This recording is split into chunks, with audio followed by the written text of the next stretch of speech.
Fala pessoal, estamos começando aqui mais uma edição do Francamente Cripto e essa edição é especial para você que gosta daquele token que mais valorizou, aquela diquinha que deu muito certo. Hoje a gente vai falar das 5 maiores valorizações do ano e não temos convidados hoje, mas temos aqui as pessoas ilustres que me acompanham nesse podcast desde o começo.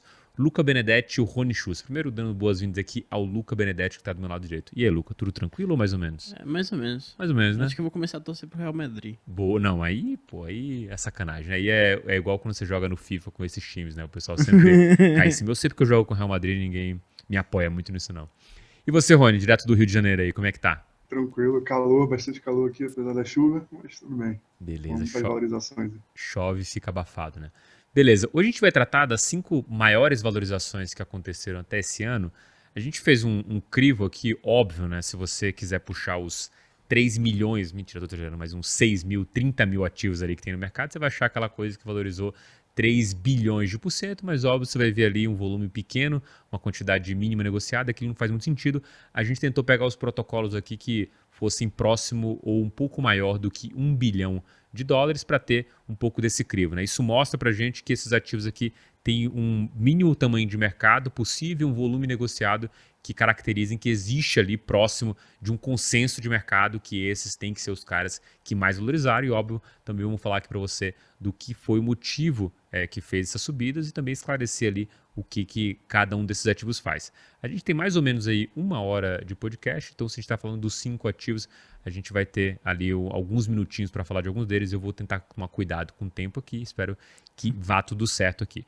O primeiro ativo que a gente quer falar aqui é o nosso Aptos, né? Acho que vale a pena, Rony, assim, você explicar para nossa audiência o que se trata Aptos, APT. Será que o Rony está apto a falar? Nossa, aí gostei, eu gosto disso, hein? Olha pra câmera e fala de novo. Será que o Rony está apto a falar? Que isso aí vira corte, hein? Vai lá, Rony. Bom, vamos lá. Eu gostei. Bom, blockchain da Aptos, né? Esse ano aí, né? O year to date de valorizações subiu cerca de 138% aí agora na hora que a gente está calculando. Em relação ao dólar, né?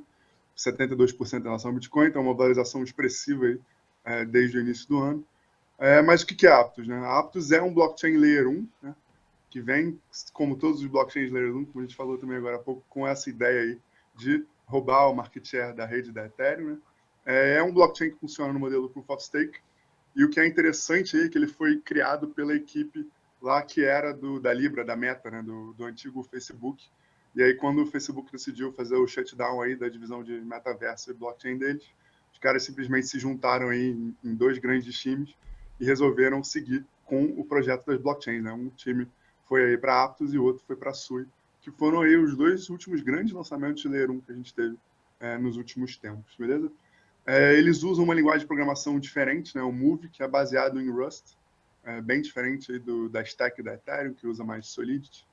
E é interessante aí também ver que o objetivo de todo blockchain Layer 1 é exatamente esse, né? Você onboardar milhões de usuários, eventualmente aí fazer aplicações centralizadas aí que atinjam uma massa crítica de usuários muito grande, atrair muitos desenvolvedores também.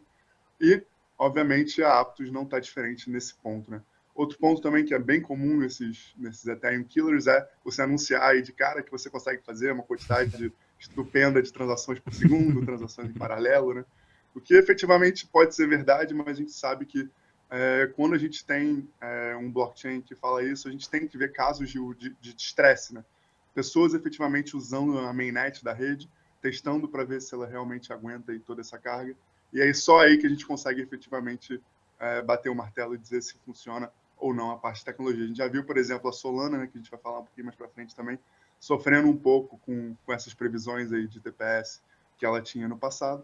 Mas, de qualquer jeito, é um avanço tecnológico muito interessante, né? Os blockchains aí estão vindo cada vez mais sofisticados, seja com novos modelos de consenso, né, mudando, fazendo pequenas alterações no Proof of Stake, que a gente conhece normalmente, e também com diversos mecanismos de otimização, né, transações em paralelo, por exemplo, enfim, novas linguagens de programação para atrair desenvolvedores que também são nativos dessas linguagens.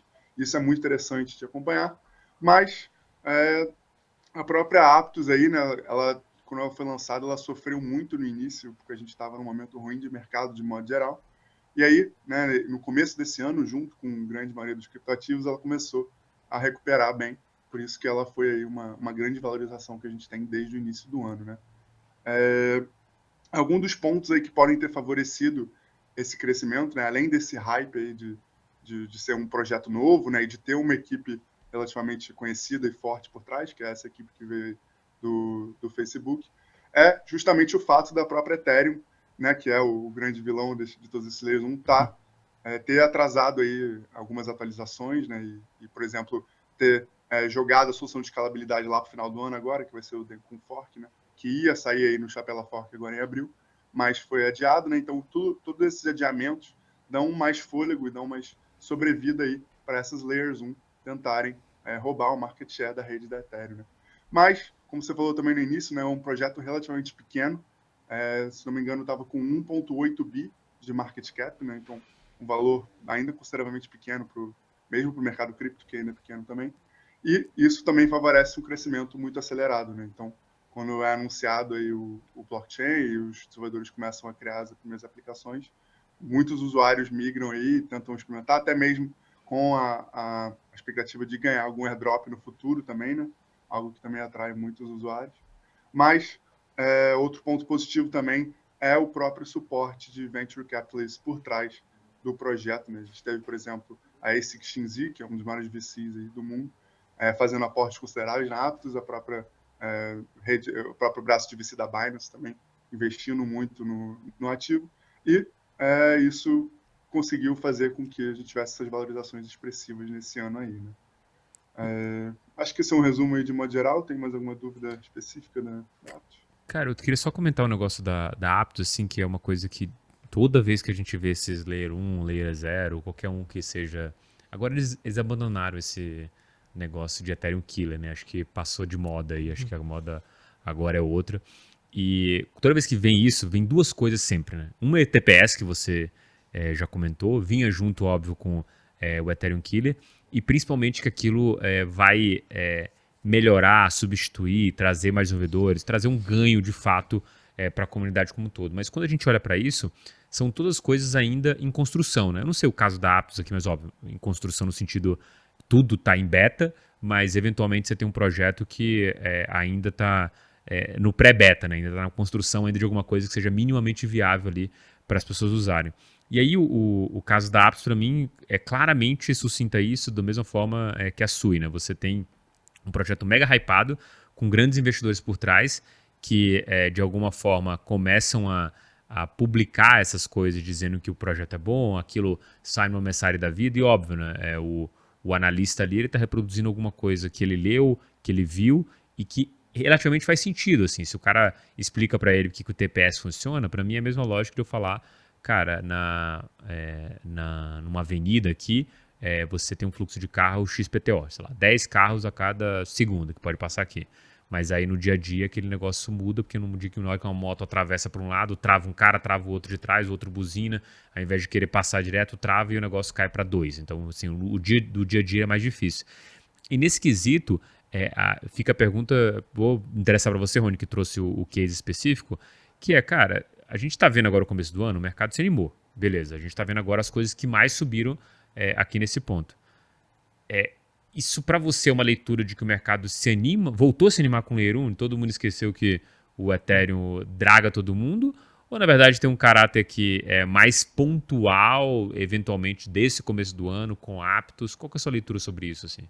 Cara, para mim parece um movimento mais pontual mesmo, né? Algo que a gente vê acontecer muito no mercado cripto, né? Você ter a força da narrativa por trás da valorização do ativo, como a gente está vendo agora nos últimos dias com diversas meme coins, né? Por exemplo, o Pepe, Flock, coisas desse tipo, né? Isso ainda tem o poder, né? Num mercado imaturo, como a gente está indo hoje em dia, isso ainda tem o poder de fazer uma valorização expressiva dos próprios ativos, né? Essas próprias meme coins valorizaram muito mais do que os ativos que a gente está avaliando, mas obviamente, como a gente fez esse corte de 1 bi, a gente tem esses caras fora da nossa avaliação, né? Mas eu acho que é muito isso, assim, é muito uma coisa mais substancial. Eu não vejo a longo prazo, assim, você tendo uma Aptos conseguindo roubar um market share de 10, 15% das plataformas de contratos inteligentes. Acho que talvez até consiga, né, se for um projeto bem sucedido em termos de montar comunidade, fazer efeito rede, consiga ganhar certa parte do mercado, mas não consigo ver isso como algo muito de longo prazo, assim, né? Ainda, como a gente falou um pouquinho agora na parte de multi-chain, ainda acredito que a rede da Ethereum vai ser a principal rede aí desse ecossistema e essas redes vão ser redes auxiliares para casos de uso muito específicos. Eu queria só fazer um comentário.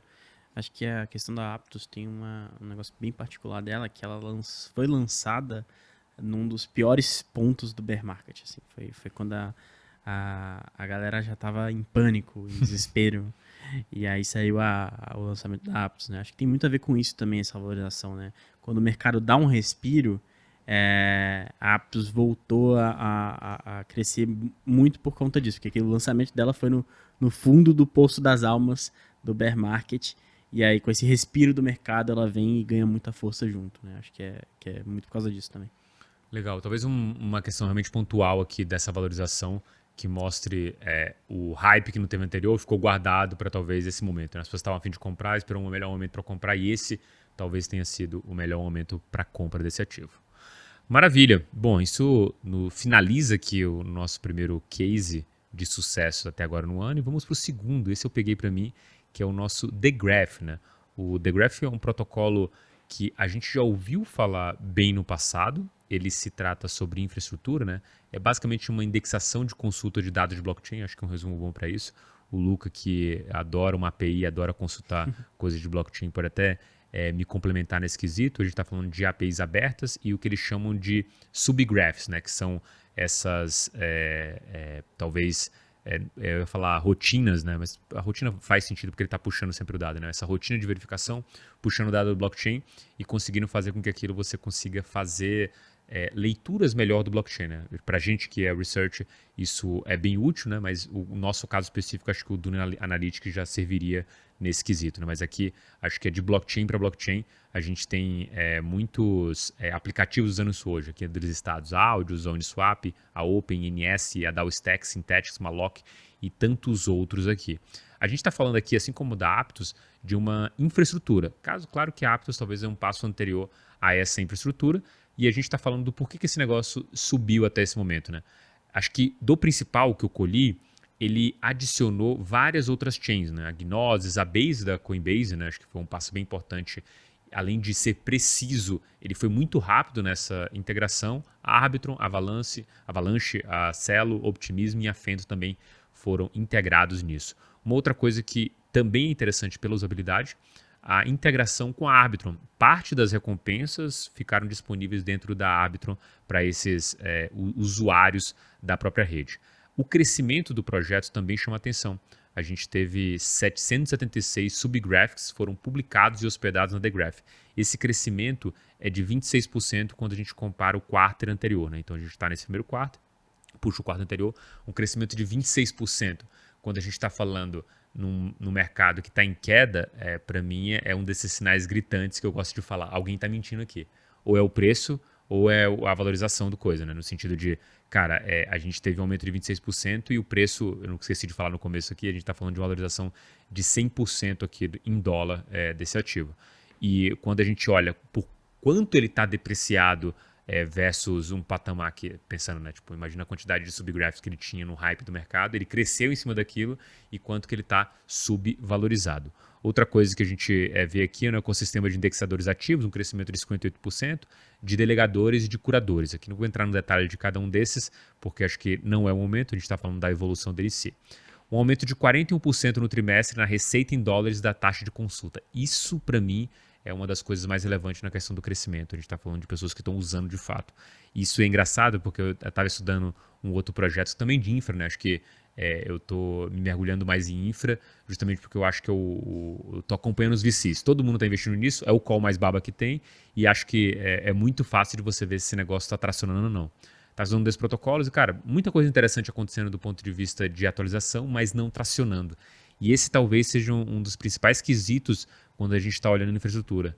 Quando que ele vai tracionar? Porque, basicamente, a gente está falando de uma infraestrutura que precisa de usuários, né? Ou precisa, se não for um usuário pessoa física, um usuário B2B. Alguém usando esse negócio. No crescimento de 41% da receita, você quer dizer que tem gente usando e pagando por aquilo. E talvez o dinheiro seja a forma mais sincera de elogio para qualquer coisa que você esteja fazendo.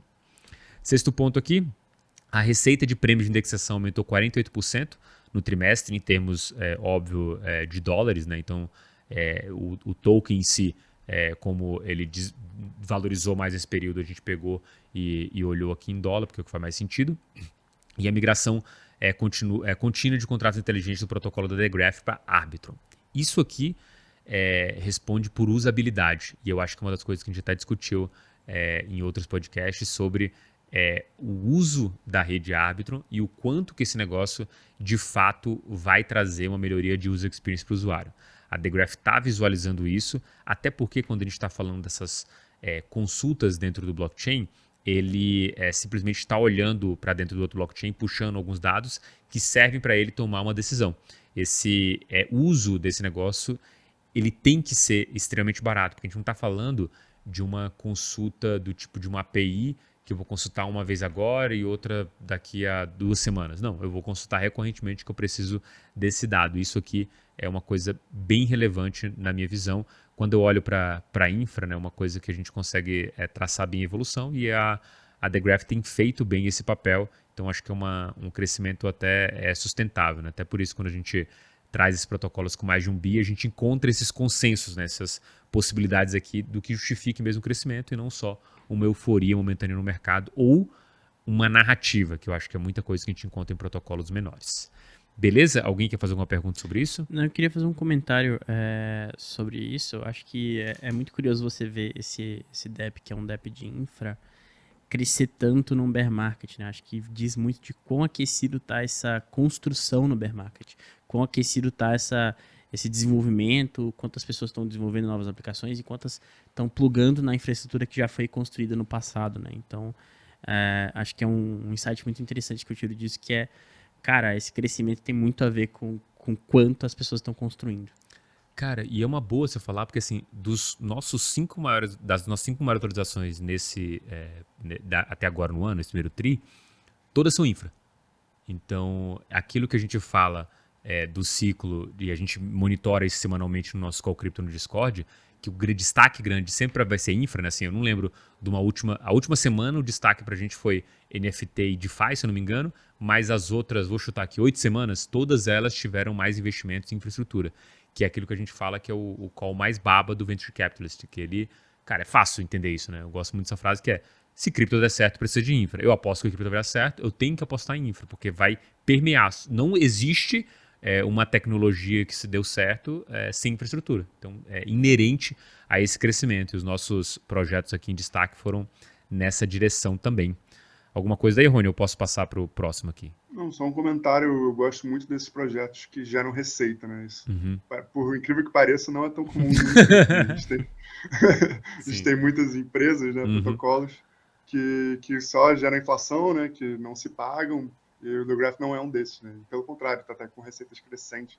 Então é bem interessante esse ponto e é algo a ficar de olho aí, sim, talvez até mesmo mais para longo prazo mesmo com essa valorização. Eu acho o projeto interessante, aquilo que eu falo para vocês assim sempre, né? Tipo, talvez esse round de infra ele deveria acontecer, né? Tipo, a gente pensa naquele ciclo de desenvolvimento de app e infraestrutura, talvez você precise de um ciclo desse de infraestrutura também. Tudo bem que aqui em cripto, o que a gente chama de Uniswap, por exemplo, de app, se eu olhar de maneira mais crítica, a Uniswap, na verdade, é uma infraestrutura para alguém conectar lá dentro o seu cliente e conectar o coisa. Mas aí é muito mais uma questão de nomenclatura aqui e sintaxe para a gente usar. Não vamos nos ater a isso nesse momento. A gente vai tratar de valorizações. Vamos tratar da próxima valorização, que é a queridíssima Solana, né? Tem, assim, uma história tenebrosa do ano passado com a Solana, que vale a pena recapitular aqui, uma história aí de um dia mais claro, né? Um dia com sol nesse começo de ano aí. O que você os trocadilhos são bons, né? Agora, Rony, como está o tempo na Solana? Tem sol ou não tem sol aí? Cara, tamo bom isso aí. Nossa, Vai lá. vocês estão péssimos. É inversamente proporcional à qualidade do analista. Boa, gostei. Gostei dessa aí, gostei. Bom, falando de Solana, né? Como é que... Solana acho que já é uma conhecida velha aí do público, né? Já estamos aí desde o último ciclo. Teve um crescimento muito rápido, né? Tanto de adoção quanto de preço, principalmente de preço do hype do último bull market. Mas, enfim, o que é a Solana? É só introduzindo, é um protocolo de Layer 1 também. inovou bastante aí com vários aspectos técnicos também, né? Então, introduziu o Proof of History, né? Um modelo de consenso diferenciado. Tem 7 frentes de otimização, né? Então, realmente foi pensado, né, lá pelo Anatoly, pela equipe dele, do Solana Labs como um todo, para ser muito otimizado. Prometeu muitas transações por segundo, do mesmo jeito que a Aptos. E aí, quando começou a entrar em mainnet, começou a ter testado, começou a ter aplicações em cima, esbarrou aí em diversos problemas, né? Ano passado, se não me engano, a gente teve 5 ou 6 outages da rede da Solana, né? Outage é quando a rede, o blockchain fica parado por algum motivo, né? Que seja. A gente nunca teve isso, por exemplo, no Bitcoin e no Ethereum, então é algo que realmente chama atenção e é algo diferenciado.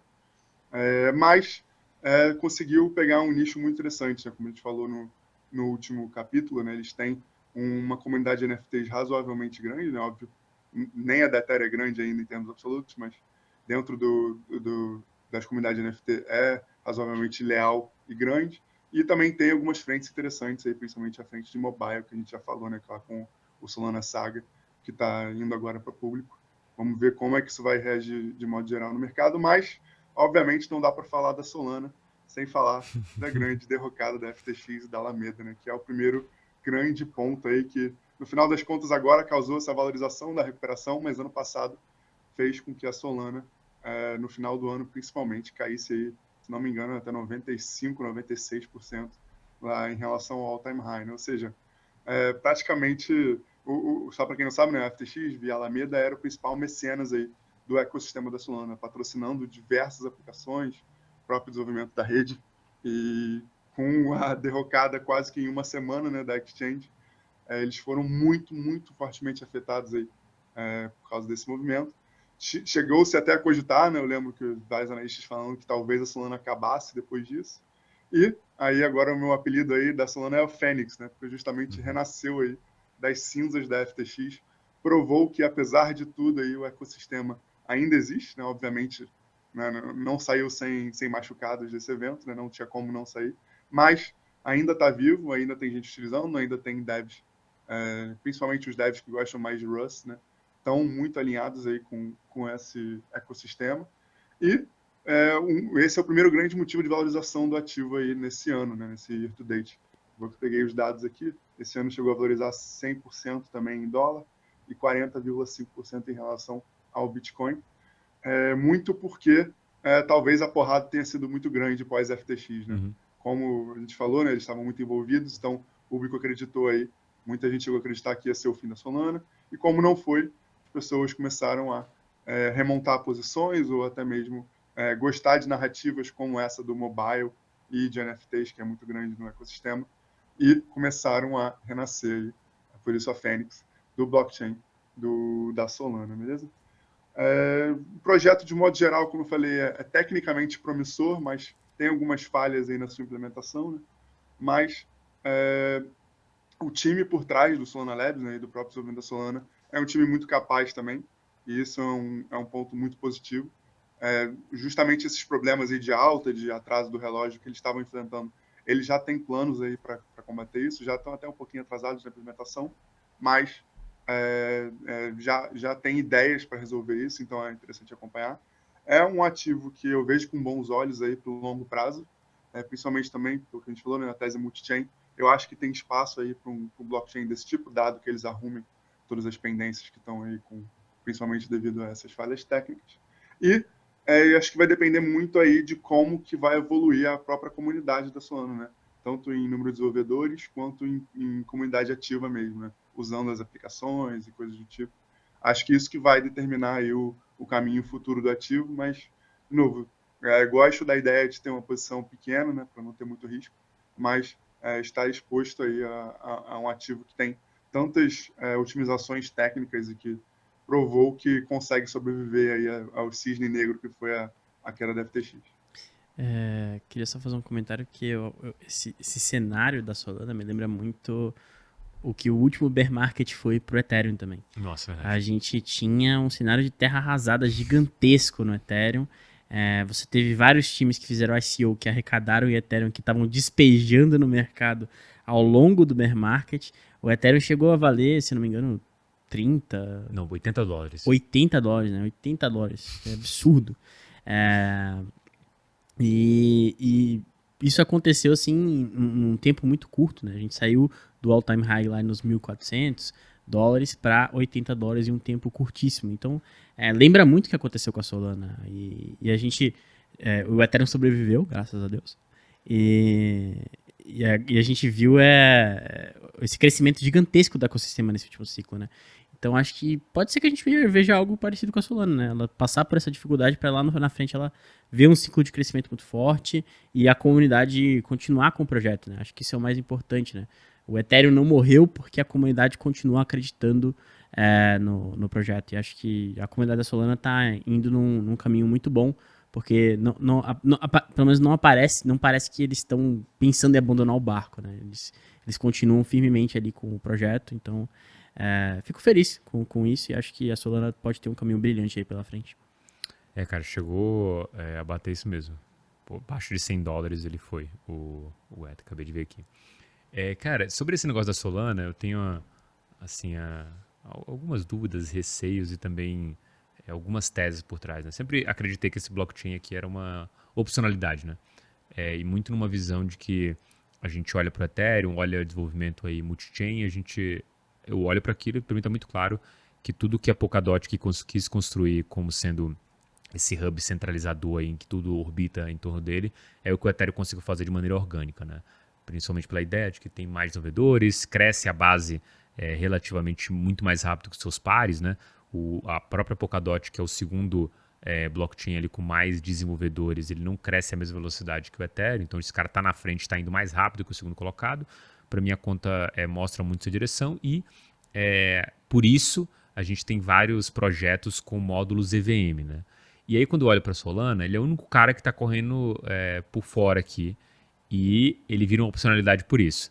Quando eu olho desenvolvimentos, primeiro na tese de jogos, na tese de NFT nem tanto, porque o Ethereum ainda é o grande campeão disso aqui, mas eu olho uma tese totalmente alternativa que ainda não teve nenhum grande campeão, né? Não tem um grande expoente na questão de jogos específicos, principalmente se a gente pensar eles fora da tese de Play to Earn.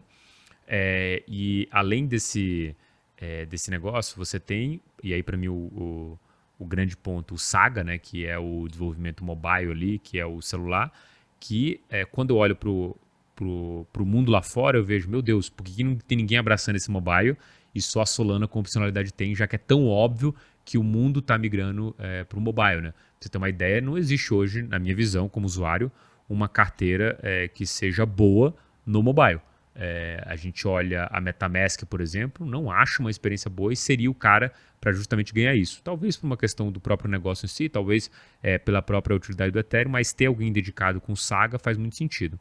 E aí, eu queria mais pegar essa percepção. Você falou que era um bom projeto, legal, surgiu da cinza e tudo mais. Você falou agora também que ele pode dar um round aí como o do Ethereum. Acho possível isso acontecer, mas qual que é a sua visão, Rony, desse negócio num portfólio?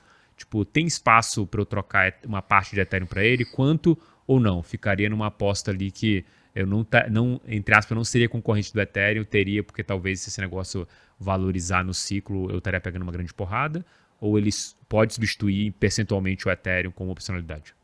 Cara, boa pergunta. Eu acho que pode e deve, né? É sempre interessante você ter uma tese, obviamente, como a gente tem, por exemplo, a tese em Ethereum, mas você ter algum tipo de hedge contra essa tese. Ou seja, caso o Ethereum dê errado, né? Que meu portfólio como meu portfólio vai reagir a isso? E aí eu acho que a Solana se encaixa muito bem nesse ponto, né? Um hedge contra a tese principal. Principalmente por isso, né? É uma outra linguagem de programação que tem um outro nicho de desenvolvedores, que tem uma outra equipe desenvolvendo ferramentas para devs, como essas SDK de mobile e até mesmo outros para jogos e outros tipos de desenvolvimento. Tem uma equipe boa por trás, tem uma tecnologia interessante. Então, em termos de portfólio, eu diria que Solana se encaixa bem com uma alocação pequena, né? De novo, é muito difícil você tirar a alocação de Ether, né? Cuja oportunidade é muito grande.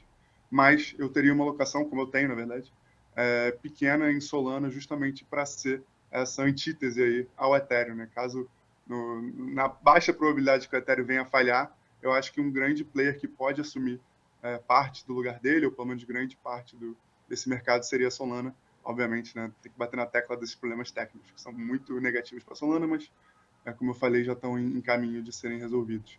Então, sim, acho que tem um espaço pequeno, né? Porcentagem pequena do portfólio para você botar em antítese, e dentro desse espaço aí eu escolheria Solana. Boa, maravilha. Bom, agora a gente vai para o nosso quarto ativo aqui, que é a Phantom. E temos aqui como representante aqui da Phantom que vai defender o case e falar pra gente quanto valorizou, por que devemos comprar, por que subiu e onde anda André Cronje. É o Luca Benedetti. E aí, Luca, conta um pouco pra gente da Phantom e faz um resumo do que é. Cara, é um blockchain de Layer 1, certo? Ele tem a finalidade mais rápida do mercado. Finalidade, para quem não tá ligado, é o momento em que a blockchain, a transação não pode ser revertida. Então, questão de finalidade, ela tem a finalidade mais rápida do mercado, a finalidade de transação na Phantom. Ela foi encabeçada lá atrás pelo André Cronje, ele fazia parte do board ali de desenvolvedores que estavam construindo o blockchain da Phantom. O André Cronje, para quem não conhece, é a cabeça por detrás da Yearn Finance, que foi aí um dos principais protocolos de DeFi ao longo do ciclo, aquele ciclo louco de DeFi, o DeFi Summer. E ele é um cara que é muito respeitado no mercado. Assim, ele tem uma moral muito grande em volta dele, o pessoal gosta muito do que ele faz. E ele estava envolvido diretamente ali com o projeto da Phantom, né? A Phantom é uma rede EVM compatível, então ela usa todo o ecossistema de ferramentas EVM para você desenvolver. Você consegue utilizar usando a carteira MetaMask, por exemplo. E você consegue, principalmente, acho que esse é um dos pontos de sucesso da Phantom aí, você consegue forcar tudo aquilo que já foi construído no Ethereum lá dentro. Então você tem forks da Uniswap, você tem forks de diversas outras aplicações que rodam ali dentro da Phantom e que acabaram explodindo, talvez ao longo daquele ciclo de L1 que a gente teve no ano passado. E esse nicho de DeFi na Phantom ficou muito forte com isso. Você tinha yields muito atrativos na Phantom. Eu mesmo gostei de brincar bastante na Phantom ao longo do ciclo passado. Só que isso acabou dando uma morrida, porque a gente teve, primeiramente, a saída do André Cronje, que foi uma coisa que esfriou muito a Phantom. Você teve vários problemas com protocolos de DeFi dentro da Phantom. Você tinha uma baleia ali que estava com uma dívida gigantesca que podia basicamente deixar toda a blockchain ali no bad debt. Essa situação se resolveu. Você tinha, enfim, uma série de desafios que apareceram ao longo do bear market e que nesse início de ano parece que boa parte deles estavam sendo endereçados ou começaram a se resolver, né? E por isso que a Phantom acabou aí apresentando um rendimento de mais ou menos uns 80% aí no year to date, né? O que aconteceu para a gente ver essa valorização, né? Primeiramente e principalmente, a gente teve a volta do André Cronje para cripto, né? O André Cronje, ele parece uma criança, assim. Eu também concordo. Ele vai lá, faz uma coisa, aí o pessoal começa a encher o saco dele, ele fala, quer saber, não vou mais brincar, vou levar a bola para casa. Só que aí depois ele enjoa, ele pega, ele volta e fala, não, quer saber, vou voltar a construir aqui, e aí depois ele enjoa de novo, enfim. Ele passa por esses ciclos de ir e voltar do mercado cripto algumas vezes. Da última vez que ele se despediu, ele disse que seria a última vez, só que ele tá voltando agora, então vai entender, né? Mas ele tá voltando agora, tá de novo no time da Phantom, ele tá focado em desenvolver na Phantom. O último projeto que ele fez, inclusive, foi com o Dani Siesta lá da Wonderland. Wonderland, sim. Que enfim, o Wonderland se provou um mega problema por causa do Sifu lá, da quadriga, etc. E aí acho que foi um pouco por causa disso que ele se desanimou e acabou saindo do mercado cripto por um tempo. Ele retornou, e aí com o retorno do rei, vamos dizer assim, né?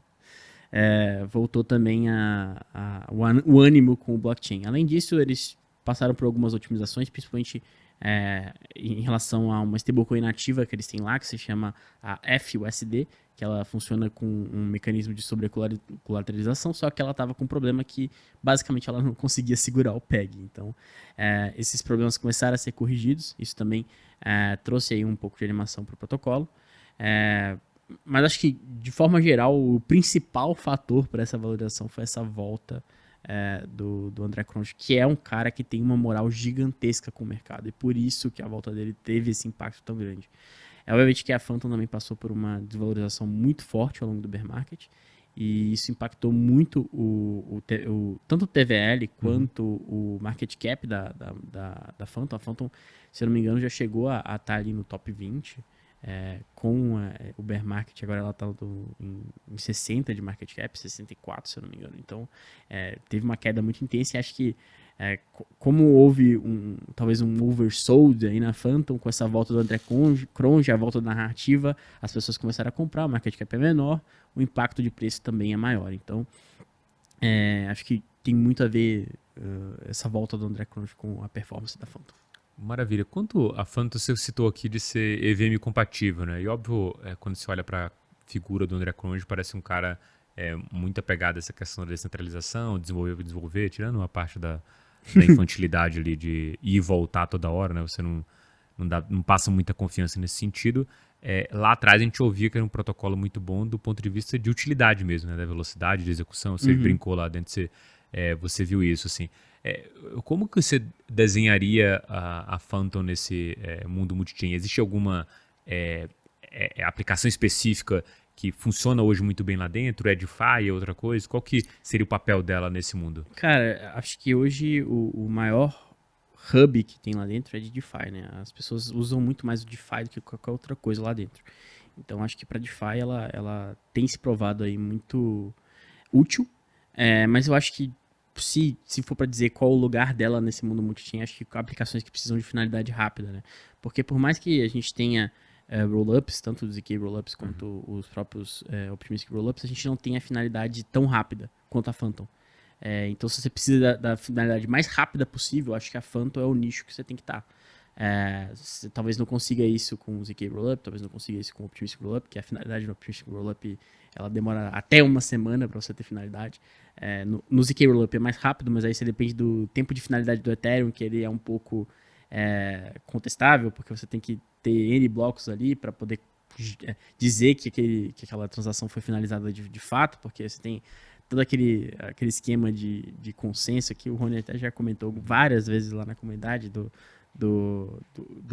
dos validadores escolherem a chain com maior comprimento, né, com maior tamanho de blocos em sequência, e aí isso pode abrir espaço para você ter forks, etc., reorgs e coisas que podem acontecer ali, e às vezes a sua aplicação ela não pode correr esse risco, né? Ela não pode correr o risco de talvez ter uma finalidade um pouco mais longa, e aí você pode correr para a Phantom, que tem uma finalidade realmente muito rápida. Maravilha. Alguma pergunta, Rony? Senão pro próximo aqui. Não, só um detalhe, uma coisa que eu gosto na Phantom, né? Apesar da gente ouvir falar muito mais da Solana, a Phantom tem TVL maior que a da Solana hoje em dia. É óbvio que é muito por causa, né, de ser, como é EVM compatível, como o Luca falou, é muito fácil você fazer ataque vampiro, né, pegar o código que está lá na Ethereum e deployar lá, mas, enfim, é uma quantidade de aplicações bem alta, se não me engano, perto de 300 aplicações, e um TVL, sim, razoável para o mundo cripto, né, então, acho que isso encaixa muito bem nesse caso de uso que o Luca falou, né, se você precisa de uma aplicação que tenha precisa de finalidade quase instantânea, vale a pena você usar, então, mais um caso de uso aí do mundo multi-chain que a gente pode encaixar um outro blockchain, e acho que tem um espaço para crescer, talvez não muito, mas nesses nichos mais específicos assim. Maravilha. Bom, eu vou aqui para o nosso último, mas eu tenho uma brincadeira para fazer no final, talvez eu tenha que correr aqui um pouco para caber um pouco dessa discussão aqui. Aí eu vou falar do próximo aqui, o Stacks. O Stacks subiu 120% em dólar e 80% em BTC. Você pode encontrar valores diferentes aí, mas em ordem de grandeza é um pouco isso. O Stacks, tem algumas definições que eu gosto, né? Mas todas elas são cobertor curto, né? Vão deixar alguma coisa ali descoberta que os ouvintes mais atentos vão falar, opa, não é tão bem assim, mas a gente vai tentar traçar essas três possibilidades aqui. A primeira delas é um Layer 2 do Bitcoin. Segunda, talvez, coisa que a gente possa falar aqui, já que você pode perguntar, pô, mas a Lightning é um Layer 2. Beleza, é um pouquinho diferente, porque o Stacks, em teoria, permite com que as pessoas construam contratos inteligentes dentro dessa segunda camada e se favoreçam da segurança do Bitcoin. E o terceiro seria um protocolo integrado com o Bitcoin que possibilite você fazer contratos inteligentes. Aqui o que ele define mesmo, sem traçar paralelos, é um protocolo que usa a camada do Bitcoin como camada de segurança, o que ele chama de Proof of Transfer. Seria basicamente como se ele se alavancasse na tese do minerador. O minerador ele vai lá, minera, recebe Bitcoin, esse Bitcoin é transferido para uma conta em que ele faz basicamente ali um Proof of Stake, né? Ele valida aquela transação por aquela transferência que ele está fazendo dentro de uma conta da Stacks. O que a gente tem que entender aqui, acho que para não entrar na camada muito mais técnica, é que existe uma integração entre esses protocolos, né? Não é só um cara que está falando que usa aquilo porque transfere Bitcoin para um lugar e tudo mais, mas não. Ele é plugado de fato dentro do minerador, óbvio, o minerador que quiser favorecer essa rede. A gente entende que esses últimos momentos aí que a gente viveu, tanto do Tape Wizard quanto agora do BRC20, eles são um aval muito positivo para o Stacks, e acho que se a gente tivesse que traçar aqui alguma coisa que estruturalmente mudou no mercado, seria a posição que o Stacks teria ou vai ter no futuro, pelo menos a partir desse ponto, se a gente entende que as pessoas não vão deixar de usar o Bitcoin, ou a rede do Bitcoin, na verdade, como essa possibilidade de criar tokens e a possibilidade de criar os NFTs dentro da rede. Então, acho que muda um pouco estruturalmente como o mercado vê Stacks. Uma coisa interessante de a gente falar de Stacks é que o Stacks ele fez o buy the book da SEC. Ele foi lá, pediu autorização e foi um dos ICOs ali, entre aspas, né, porque não é um modelo de ICO normal, uma oferta pública regulada pela SEC, mais flopada do mundo. Eu lembro disso porque eles captaram 10 milhões, tímidos 10 milhões de dólares, e sei lá, um ano atrás daquele momento, você teve a EOS, que captou 4,2 bilhões de dólares. E logo depois daquilo, que a Stacks captou essa grana, a gente teve a EOS sendo inocentada, entre aspas, ali, de qualquer acusação que a SEC pudesse fazer, pagando o quê? 10 milhões de dólares para aquele cara. Ou seja, a lição que a gente tirou naquele momento, eu lembro muito bem disso, cara.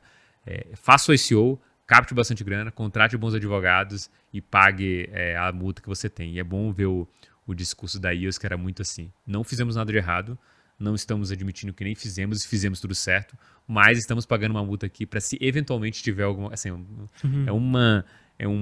uma navegação ali nos meandros de como usar as palavras e comunicar sem comunicar nada, que é incrível, porque todos os protocolos que fazem algum agreement com a SEC vão nessa direção. Eles não admitem e nem assumem nada, só pagam a multa ali, óbvio. A multa já mostra que estão assumindo alguma coisa mesmo não assumindo. Mas voltando a Stacks, a gente tem esse blockchain, né, essa solução de segunda camada ancorada em cada bloco do Bitcoin, o que faz com que a gente tenha essa segurança daquilo e usuários consigam verificar a cadeia de stack canônica por meio do blockchain do Bitcoin. O Rony já falou bastante sobre questões aqui de segunda camada e é basicamente isso. A gente tem a segurança apoiada naquilo porque você pode verificar dentro do blockchain que vai ter um dado lá que vai referenciar essa segurança do blockchain do Stacks.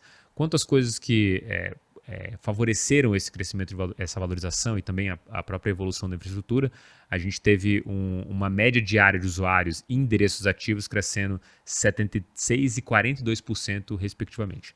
Você pensa, quem que deve estar usando esse negócio aqui que até pouco tempo atrás eu não via? Pois é, mas tem gente usando de fato, talvez os criptonativos ali que estão loucos por isso. Outra coisa é o aumento no registro dos BNS. Alguém quer chutar o que é BNS? É o registro dentro do endereço .btc, que é basicamente o nosso NS, que é uma URL dentro do código do Bitcoin aqui, ou na verdade dentro do código do Stack. Resultou em 97 mil novos BNS no quarto trimestre, isso não agora nesse no tri passado de coisa. Representa um crescimento aproximado de 70%, um registro total de 70% dos BNS só naquele último trimestre de 2022. Ou seja, a gente viu o preço deteriorar, mas a infra crescer, talvez um pouco dessa tese do que você falou aqui também dos outros ativos, que é um bounce, né? Você teve tanta queda porque foi o mercado que jogou para baixo e depois ele teve que dar um bounce que o mercado falou, pô, agora eu consigo comprar esse negócio que vem crescendo. Uma outra coisa aqui são os contratos inteligentes implantados. Ele teve um crescimento ali no acumulado que daria uns 19,2% anualizado, né? um CAGR, como a gente chama. A gente vai ter outras mudanças que vão vir mais para o final do ano, algumas atualizações, e aquilo que a gente já falou algumas vezes aqui, a questão do Tape Wizard, do BRC20. E por último, a gente teve o anúncio que a gente vai ter um PEG, um ativo, né, um token dentro da rede do Stacks, que vai ter um PEG com Bitcoin bidirecional, que não vai precisar de confiança. Isso, óbvio, é como tese narrativa, até porque a Stacks tem essa ideia de ser trust minimized, e isso está no core do desenvolvimento, né? São, de alguma forma, ali, Bitcoin maximalistas que estão ajudando o mercado a evoluir nessa direção. E uma das coisas que eu acho mais interessantes, e depois eu vou fazer essa provocação para vocês, é que a Stacks, para mim, hoje, ela mudou de patamar pelo contexto que a gente está vivendo. Se a gente tinha Lightning como principal solução de segunda camada, porque as pessoas queriam única e exclusivamente transacionar valores de forma extremamente barata para fazer micropagamentos, e aí o Bitcoin realmente ser esse cara que vai dragar tudo, quando a gente olha para a Stacks, ele expande essa visão de segunda camada para a possibilidade de você conseguir criar contratos inteligentes, e o contexto agora é que as pessoas querem usar esse tal rede do Bitcoin para fazer outras coisas, ainda numa gambiarra, mas eventualmente elas vão continuar usando isso dessa forma, porque tem dado certo, assim. O Tape Wizard foi um sucesso no quesito de hype, o BRC20 também foi um sucesso no quesito de hype, e a gente tem uma narrativa em torno do Bitcoin que foi reacendida nessa direção. Lá atrás, no passado do Bitcoin, já teve tentativas assim. O que eu gosto sempre de tratar aqui, as colored coins, né, moedas coloridas, eram uma ideia lá atrás de fazer com que alguns satoshis do Bitcoin, alguns Bitcoins, eles fossem não fungíveis. Ou seja, tivessem uma linha de código, alguma coisa escrita dentro dessa transação ou dentro desse ativo em si que diferenciasse ele dos demais. Que seja um número, uma letra, o que seja, né? Alguma coisa que diferencie ele. E aí ele estaria pintando essas moedinhas diferenciando. Ela ainda teria o mesmo valor, mas ela seria colorida de uma outra forma. Então, já houve essa tentativa no passado, não deu muito certo. Todos esses caras acabaram desenvolvendo em outros protocolos. O Vitalik é um belo exemplo desse, que não conseguiu implementar as coisas no Bitcoin. Então, acho que o Stacks ele tem uma posição muito boa aqui. Não, daqui para o futuro, óbvio, acho que isso melhora, mas eu acho que a visibilidade melhor é para o próximo TRI ainda. Eu acho que tem uma possibilidade muito boa dessa narrativa de NFT e de BRC20 continuar evoluindo e as pessoas olharem para Stacks como uma possibilidade, uma válvula de escape para o Bitcoin, que tanto vai agradar gregos e troianos, né? Tanto os caras do Tape Wizards quanto os caras são bitcoins maximalistas, que vão pensar, pô, legal, não faz aqui dentro, porque vai continuar na rede, vai ser uma bosta, mas manda pra Stacks, que aí tô tranquilo, todo mundo se abraça e sai feliz desse negócio. Então acho que substancialmente é isso da Stacks. Quer falar alguma coisa? Quer falar aí, Rony? Cara, não. Eu ia falar esse ponto que você acabou de falar agora, exatamente isso, né? É muito interessante você ter essa possibilidade, porque o Bitcoin acabou se engessando muito ao longo dos anos, né? É essa a filosofia dos maximalistas mesmo. Quanto menos alteração no protocolo base, melhor. Mas e aí, cadê? A comunidade Bitcoiner é enorme, né? Tem muita gente. Cadê todos esses caras aí que são maximalistas, mas são a favor de inovação também, né? O que eles vão usar? O que eles vão poder construir em cima? E aí, você falou muito bem, o Stacks vem como uma resposta a isso, né? Possibilidade para esses caras criarem livremente fora da camada base, né? Nesse Layer 2. E também juntar toda essa gente, né? A comunidade Bitcoiner é muito grande, né? A mais antiga, muito forte.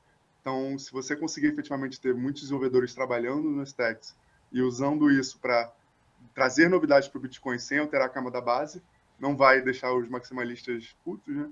E vai conseguir efetivamente trazer novas funcionalidades para o Bitcoin, algo que ele precisa bastante. Então, vejo também com muito bons olhos aí, principalmente por causa desse motivo mesmo. Muita alguma coisa? Não, eu ia comentar que acho que a gente está passando por uma mudança muito clara na mentalidade do pessoal que está envolvido com o Bitcoin, né? Acho que o Taproot e o Ordinals, eles vieram para talvez renovar a vontade da comunidade do Bitcoin de desenvolver, de criar coisas novas, de estar dando novos usos para a rede. E isso é muito positivo, eu acho isso muito positivo de verdade.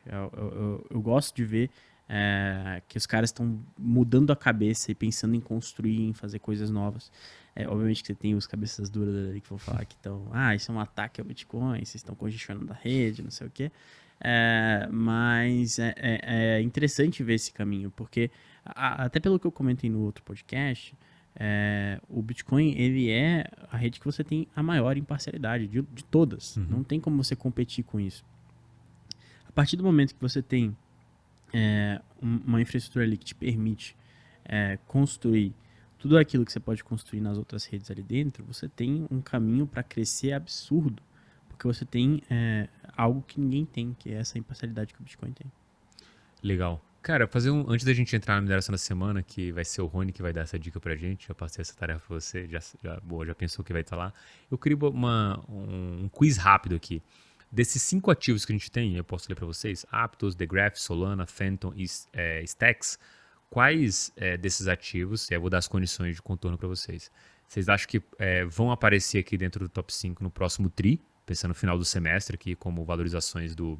Vamos pegar o agregado no ano, tá? Maiores valorizações do ano, se o Bitcoin se mantiver nesse preço. Terminar um ano 30 mil, 35 mil dólares. Quais desses você acha? Escolhe um para mim, que você levaria aqui até o final do semestre. Para mim, eu já escolhi o meu Stacks. Eu vejo muita oportunidade no próximo TRI. Luca? Cara, eu acho que não tem nem o que pensar, Stacks. Stacks. Ih, tá copiando aqui, ó. Vai lá, Rony. Muda. Eu vou pegar o alternativo então, vou escolher o The Graph.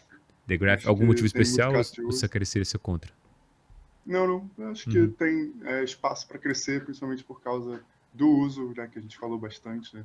É uma coisa muito útil que gera receita. Eu acho que tem o potencial de ser mais estável aí do que os outros. Talvez Solana também tivesse, mas vou ficar com o The Graph mesmo. Legal. Pensando que a gente tivesse uma bola de cristal e soubesse quando seria o pico do mercado no próximo ciclo, quais desses ativos você levaria até essa data para vender? Luca.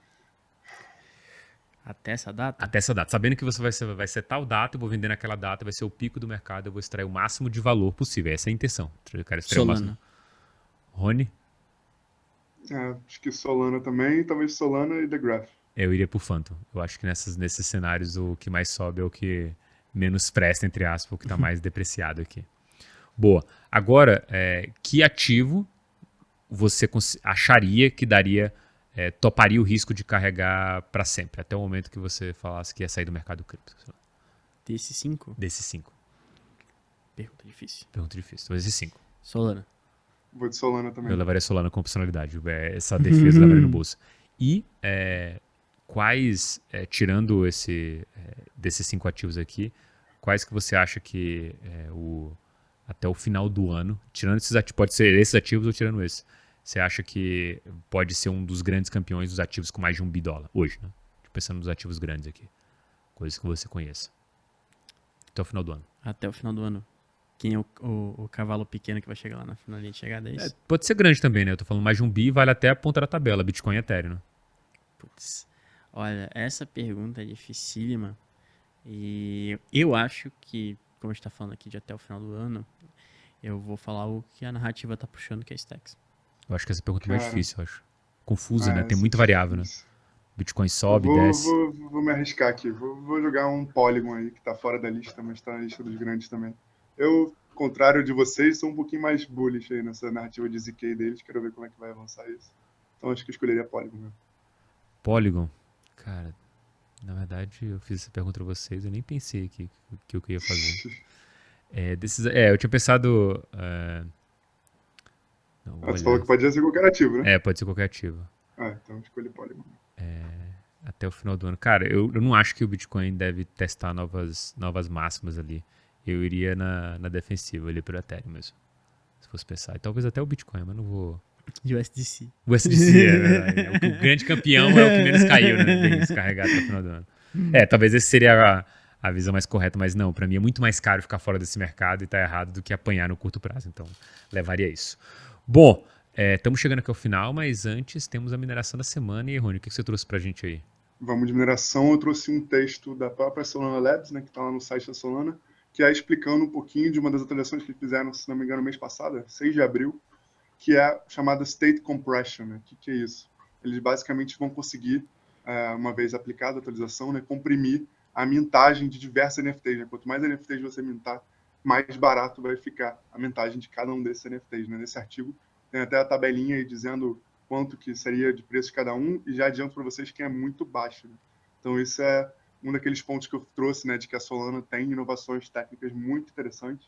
Se ela conseguir resolver os problemas, vai estourar bastante, na minha opinião.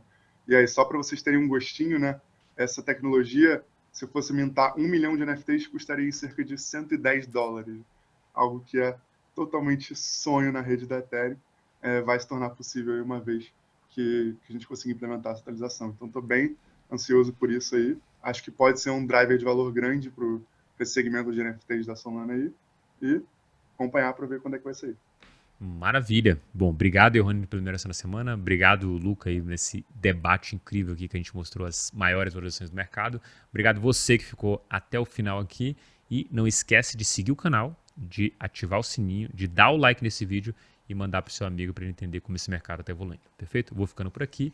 Um forte abraço e até o próximo Francamente Cripto.